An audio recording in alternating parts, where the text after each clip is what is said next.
A bit of a transmission breakup when it comes to the $26 billion merger between Shaw and Rogers. And for more on that, let's go to Tyler Orton from Business in Vancouver. Morning there, Tyler. The deal not dead yet. Yeah, we have regulators in Ottawa still reviewing this, but Federal Industry Minister Francois-Philippe Champagne, he's come out and said that he will not allow the wholesale transfer of wireless licenses from Shaw to Rogers. Both of them are significant providers of mobile services across the country. Now, of course, Rogers, it doesn't think that the $26 billion is dead just yet. What we'll see is that Rogers will likely have to divest some, if not all, of Shaw's wireless licenses under that Freedom Mobile banner that Shaw owns.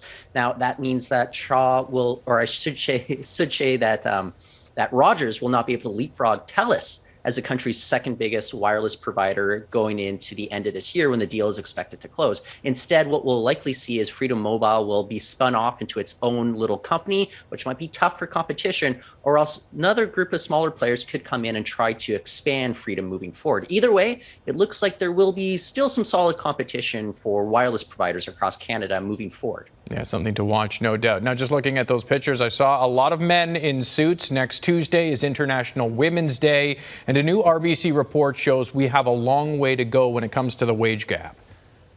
Yeah, there's some good news and some bad news here in this study. Now, the good news is that, despite the concerns 2 years ago that the outsized role of women in the industries hardest hit by the pandemic were really going to make a lot of the job hunting very difficult. We're talking about accommodation, food services, retail. That's where we saw a lot of losses in jobs for women. Well, we have seen those jobs regained, or at least a record-setting 84% of women between the prime working ages of 25 and 54 had jobs as of last year. So we likely then saw a lot of shifts in careers, as we know that, say hotels, food services, they're still struggling during this pandemic. But the big problem is that the wage gap still persists here. In fact, RBC estimates that if women were paid the same as their male counterparts, we'd see household incomes across Canada increase by a whopping $18 billion. So right now, RBC is recommending that there are more initiatives taken